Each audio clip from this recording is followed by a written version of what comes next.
Assalamualaikum warahmatullahi wabarakatuh. Kembali lagi bersama kreator amatir. Oke teman-teman, kita lanjut ke episode 17, dimana sosok perempuan yang bisa berubah wujud menjadi seekor ular berada di kamar Santo. Dan sebelum kita ke ceritanya, alangkah baiknya kalau kita berdoa terlebih dahulu. Kita berdoa menurut kepercayaan masing-masing dan berdoa mulai.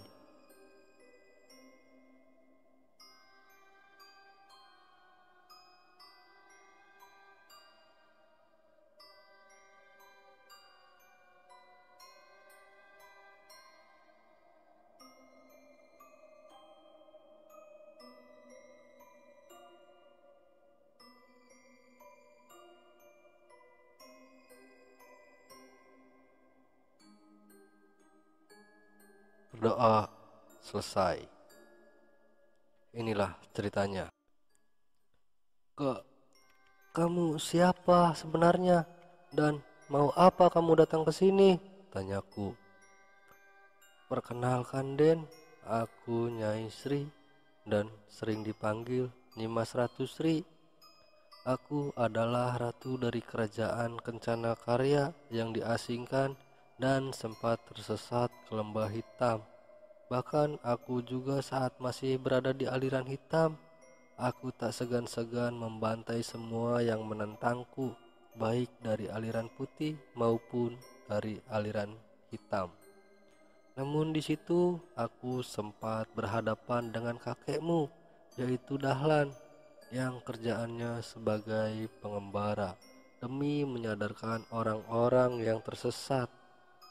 Di saat itulah aku beradu kekuatan dengan Dahlan, dengan taruhan apabila aku kalah, aku akan mengabdi dan menuruti semua perkataan kakekmu. Bukan hanya aku, melainkan banyak prajurit atau tertinggi dari kerajaan yang sudah disadarkan dan berteman dengan Dahlan, bahkan bersahabat dengan kakekmu.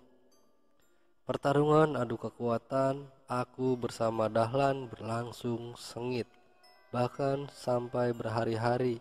Namun Dahlan terlihat tenang dan tanpa terasa lelah sedikit pun.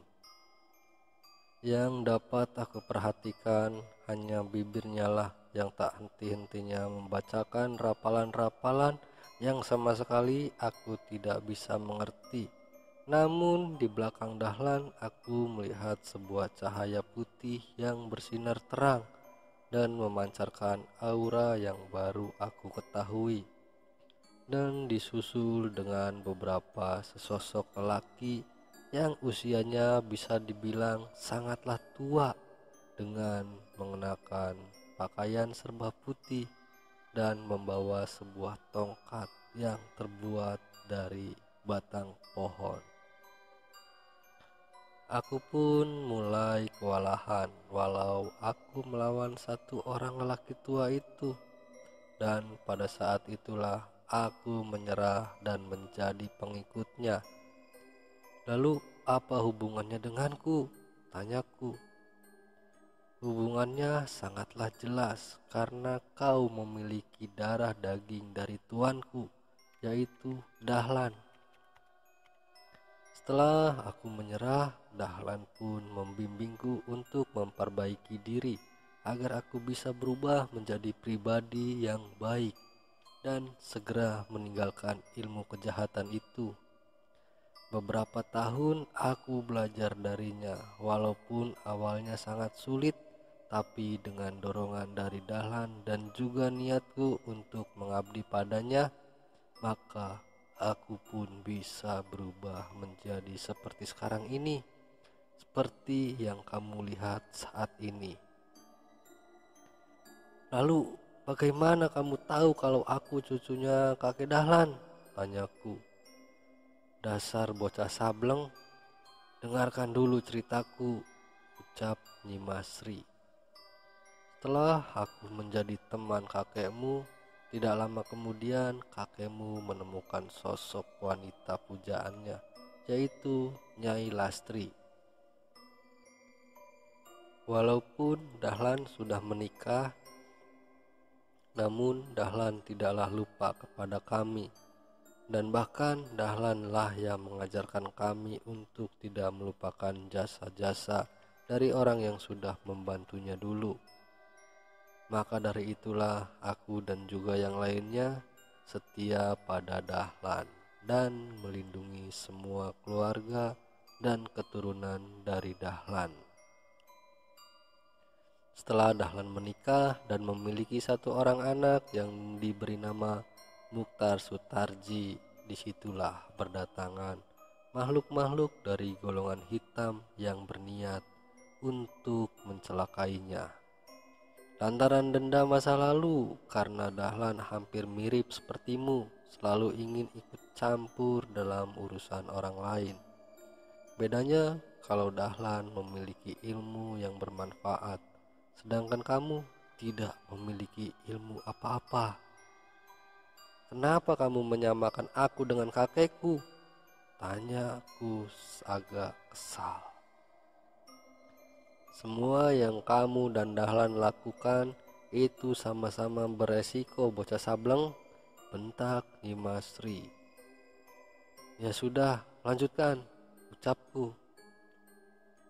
Kakekmu diserang berkali-kali, berhasil mengalahkan siluman buaya dan siluman burung, lalu mengambil beberapa pasukannya yang tergeletak tak berdaya untuk disadarkan dan dijadikan anak asuhnya atau pengikut kakekmu. Dari situlah dendam itu terlahir, dan selama 2 tahun pula kami dilarang untuk menyerang dan melawan siluman itu. Kami hanya ditugaskan untuk menjaga istri dan anaknya saja. Dan di tahun ketiga, Nyai Lastri pun mengandung lagi dan melahirkan anak laki-laki yang diberi nama Didi Sutarji. Dengan lahirnya anak kedua dari Dahlan, maka semakin banyaklah yang ingin menghancurkan keluarganya Dahlan. Namun keputusan dan perintah dari Dahlan tetaplah sama, yaitu tidak boleh menyerang dan melukai bangsa siluman yang menyerangnya. Hanya boleh bertahan dan memukul mundur saja. Selang 4 tahun setelah lahirnya Didi Sutarji, kini Dahlan memiliki satu anak laki-laki lagi yang diberi nama Surya Sutarji, yaitu ayahmu. Namun tetap saja kami hanya boleh bertahan dan memukul mundur saja, tidak boleh memusnahkan atau melukai siluman itu. Ternyata di balik keputusan Dahlan, yaitu apabila kita sampai membantai siluman itu, maka akan datang siluman-siluman yang lebih banyak lagi. Dahlan tidak ingin teman-teman dan sahabat-sahabatnya kenapa-napa hanya karena melindungi keluarga Dahlan. Setelah mendengar penjelasan Dahlan seperti itu, kami semua pun kini mengerti arti sebuah keluarga dan sahabat itu seperti apa. Yang aku tangkap dari penjelasan Dahlan adalah yang namanya sahabat, teman, atau keluarga itu harus saling menjaga, bukan saling mengorbankan. Mungkin kebanyakan orang yang berilmu sakti adalah menjadikan teman-temannya sebagai tameng dan untuk melindungi satu pihak saja. Namun Dahlan berbeda. Dahlan hanya menyuruh bertahan, dan apabila kita tersudut, barulah kita pukul mundur mereka, bukan membunuh mereka. Di luar kita, kakekmu telah membuat tameng untuk melindungi kita semua. Dan sampai tiba saatnya, kakekmu meminta seluruh teman-temannya termasuk aku sendiri untuk menjaga semua keturunannya kelak, dan meminta kami semua mendampingi cucu-cucunya nanti. Awalnya banyak yang menolak dan lebih memilih melindungi dari kejauhan dan akan datang apabila cucunya sangat terpojok dan dalam bahaya, ketimbang mendampingi cucu-cucunya setiap waktu. Namun aku menyanggupinya dengan syarat kalau cucunya itu seorang laki-laki. Setelah Dahlan menyetujuinya, kini Dahlan memerintahkan kami semua, dan perintah itulah yang menjadi perintah terakhir kami. Dahlan memerintahkan kami semua untuk menyerang dan membantai para siluman yang selama ini berniat menghancurkan keluarganya. Apabila mereka tidak bisa diajak bicara baik-baik dan tidak mau bertaubat. Lalu kami pun mendatangi siluman buaya itu untuk bernegosiasi, namun mereka menolaknya dan lebih memilih untuk berperang. Maka peperangan pun tak terhindarkan lagi. Semua sahabat Dahlan kini berubah bentuk. Ada yang berubah menjadi buaya, ada yang berubah menjadi burung, ada yang berubah menjadi elang, serigala, dan masih banyak lagi yang lainnya seperti gondoruo dan kera putih. Semuanya berbulu dan berwarna putih, hanya gondoruo lah yang berwarna hitam. Namun dia berada di pihak Dahlan. Peperangan melawan siluman buaya dapat diselesaikan dengan kami membantai semua prajurit dan rajanya, dan kami lanjutkan untuk bernegosiasi kepada siluman burung. Hasilnya sama, mereka lebih suka berperang daripada mengikuti Dahlan. Awalnya kami kira kekuatan mereka sama saja dengan siluman buaya yang kemarin, namun dugaan kami semua salah. Siluman burung ini lebih kuat dan gesit daripada siluman buaya. Bahkan dalam peperangan ini pun Dahlan sering sekali terkena serangan. Terlihat dari mulutnya mengeluarkan cairan merah kehitaman atau darah. Peperangan terlama yaitu peperangan melawan siluman burung ini. Walau akhirnya bisa kami kalahkan dan kami bantai, namun pemimpin mereka berhasil melarikan diri. Saat kami hendak mengejarnya, Dahlan pun melarangnya dan terkulai lemas. Dan kemudian Dahlan tersadar. Beberapa menit kemudian, Dahlan menghembuskan napas terakhirnya dengan ucapan terakhir, yaitu 2 kalimat syahadat. Jeritan tangis keluar dari istri dan ketiga anak-anaknya tak henti-hentinya. Nyai Lastri menangis melepas kepergian Dahlan. Bukan hanya Nyai Lastri, kami semua, teman dan sahabat dari alam lain pun turut menangis mengantarkan Dahlan ke tempat peristirahatan terakhirnya. Ditambah banyak ulama besar dan sahabat Dahlan dari dunia kalian yang berdatangan dan turut mengantarkan Dahlan ke tempat terakhir dengan tangis dari sahabat-sahabatnya. Mulai saat itulah kami berbagi tugas untuk melanjutkan jejak Dahlan, dan sebagian ada yang menjaga Nyai Lastri dan juga ketiga anaknya. Sampai anak-anaknya Nyai Lastri dewasa dan satu persatu meninggalkan Nyai Lastri karena ikut dengan istri dan mertuanya. Kini Nyai Lastri tinggallah seorang diri di suatu tempat, berharap Tuhan mempertemukan Nyai Lastri dengan anak dan cucu-cucunya. mendengar kabar dari teman-temanku kalau salah satu anak dari Dahlan telah memiliki anak laki-laki. Saat itulah aku selalu memperhatikan anak laki-laki itu, yaitu kamu bocah sableng. Awalnya aku tidak ingin menampakkan wujudku padamu, namun setelah kejadian kemarin terpaksa aku tampakkan wujudku padamu, yang artinya mulai saat ini aku akan menjagamu dan memulai janjiku yang pernah terucap pada kakekmu, dan aku akan bersemayam dalam tubuhmu. Lalu bagaimana dengan ibuku? Tanyaku. Dasar bocah sableng, bodoh. Tentu saja ibumu juga akan aku lindungi dengan perantara tubuhmu, ucap Nyimasri. Di saat aku sedang berbincang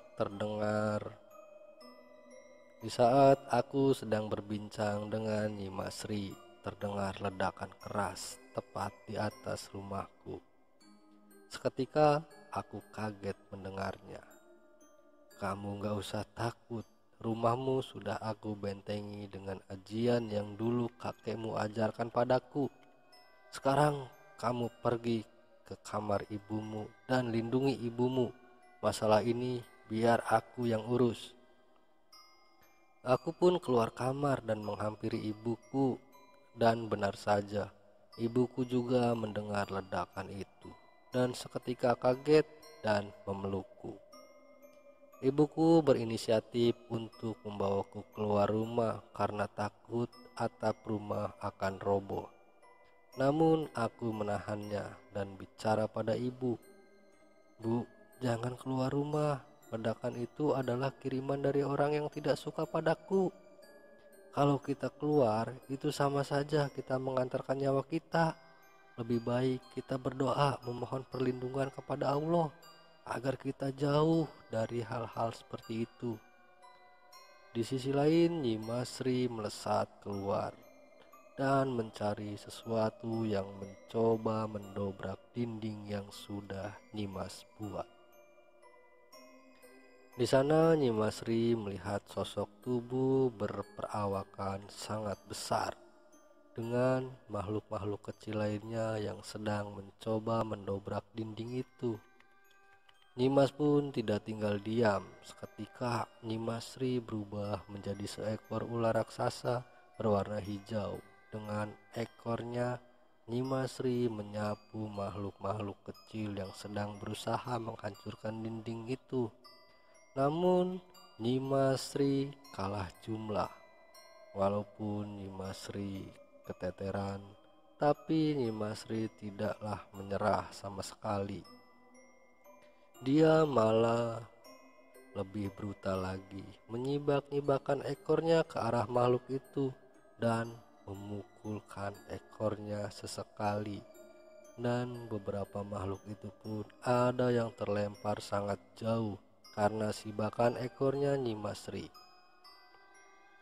Di saat Nyimasri merasa kelelahan, datanglah beberapa teman Nyimasri yang bisa berubah wujud menjadi seekor kera putih raksasa dengan mahkota di kepalanya.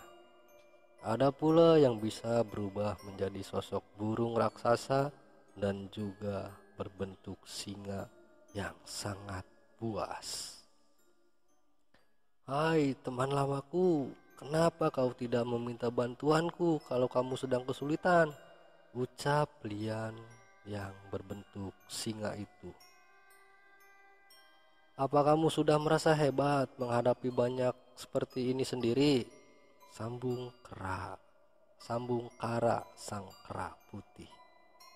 Atau kamu sudah tidak percaya lagi sama teman-temanmu? Ucap Elan sang burung raksasa. Dasar bodoh, ini bukan waktunya untuk berbicara masalah itu.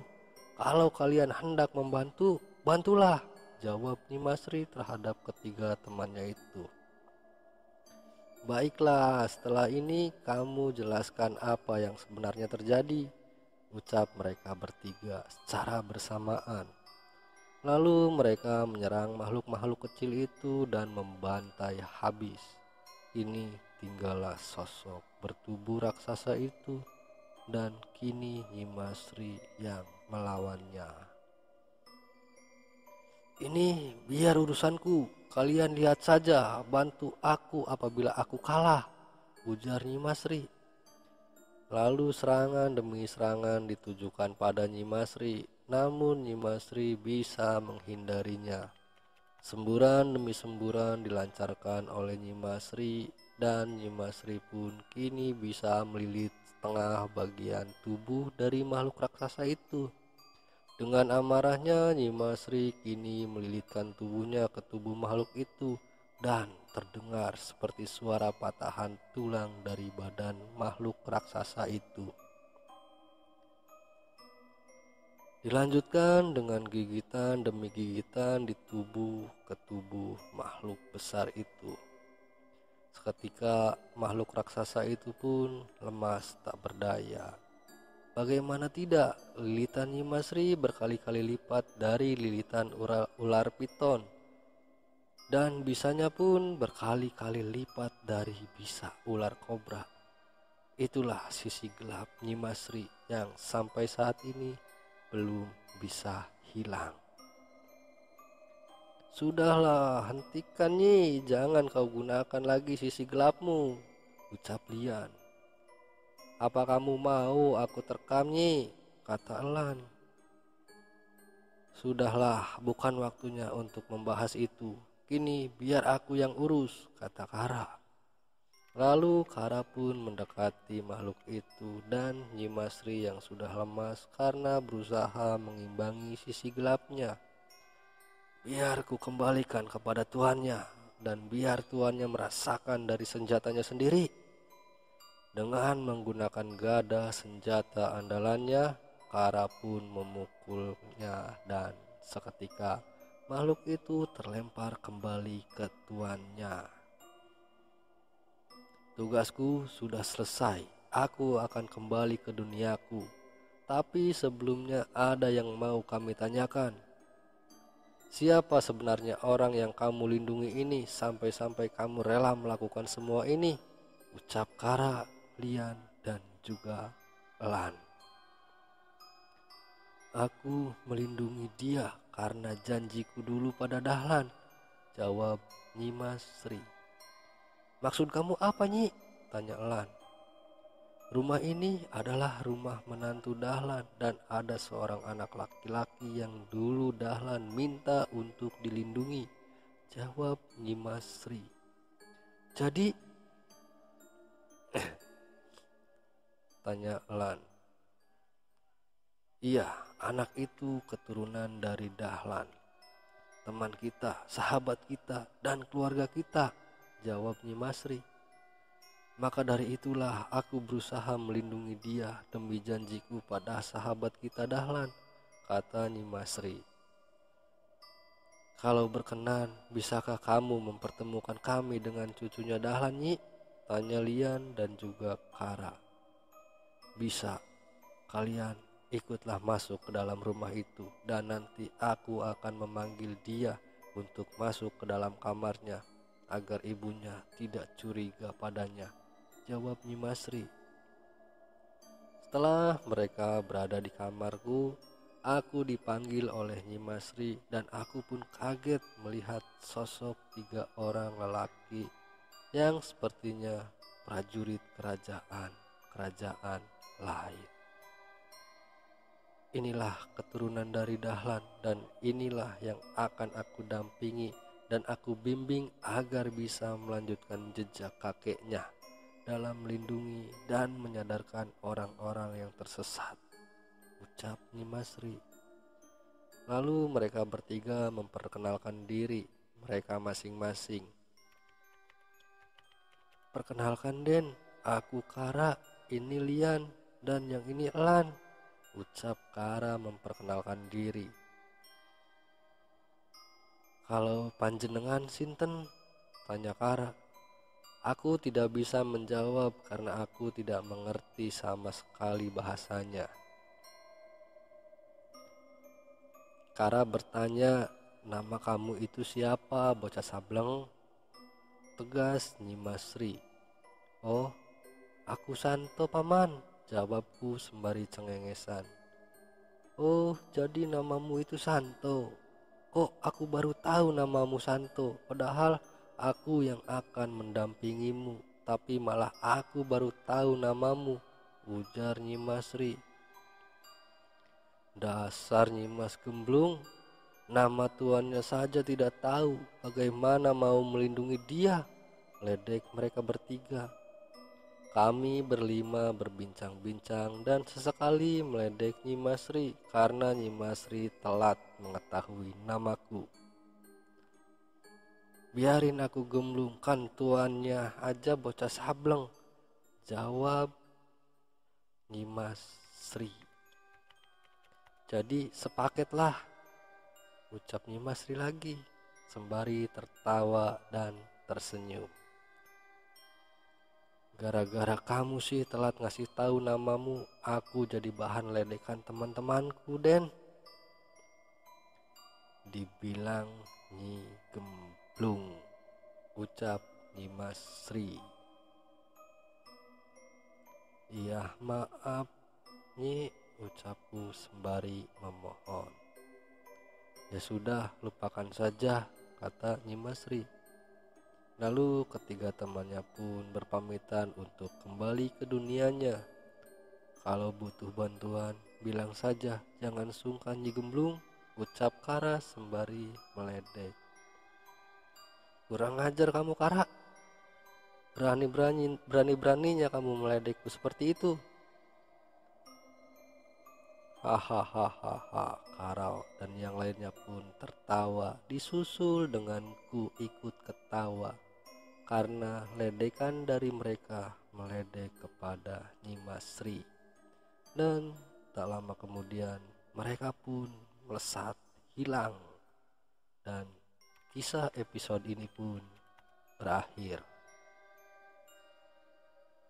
Kita akan saksikan kelanjutannya di episode berikutnya. Untuk teman-teman semua yang sudah melihat atau menyaksikan atau menonton video ini dan pendengar,